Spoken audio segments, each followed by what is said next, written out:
Hi, everybody. My name is Marco Nunez. I'm a performance athletic trainer.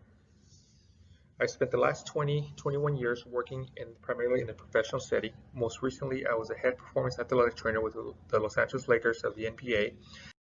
Now, when I refer to this, I don't refer just to the movement patterns and the muscular output within a controlled environment within the clinic. There's a lot of technology out there. There's a lot of companies, a lot of devices that you can test all these movements in a controlled environment within a clinic. But what about being able to identify when they're out on the field, when they're on the court, when they're playing one-on-one, when they're playing 5-on-5, when they're playing a game, when they actually practice, where they're not in tune into their environment, they're not really in control because other predictors, other variables that are out there are the ones that are predicting or changing their movements.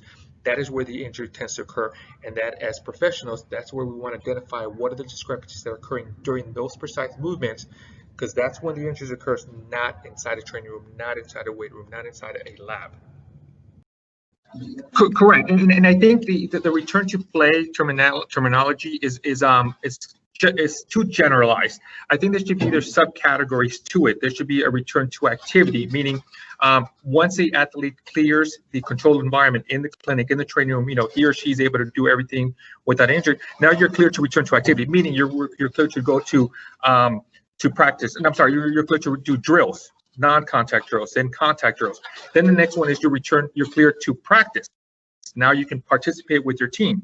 You can do maybe some mild scrimmages with the team. Then the final one should be referred to as return to competition. That is when you ultimately have cleared all these passes. Now you actually can be able to compete in the game against other opponents versus just saying, hey, let's just return to play. I think the word return to play is too generalized. I think it should be broken down to at least 3 categories, if not even more, based on those elements. Now, am I saying that the controlled environment or the clinic tests are invalid? No, by all means, I think you need to do it. The analogy I always do, environment.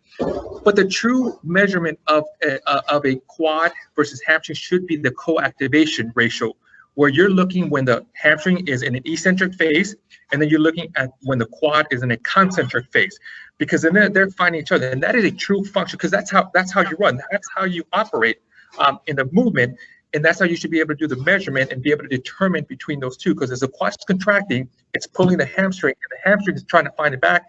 And if that ratio is way too high, then that's where you're kind of trying to find out. That should be like a true measurement of both the hamstring and the quad, what's referred to as a co-activation.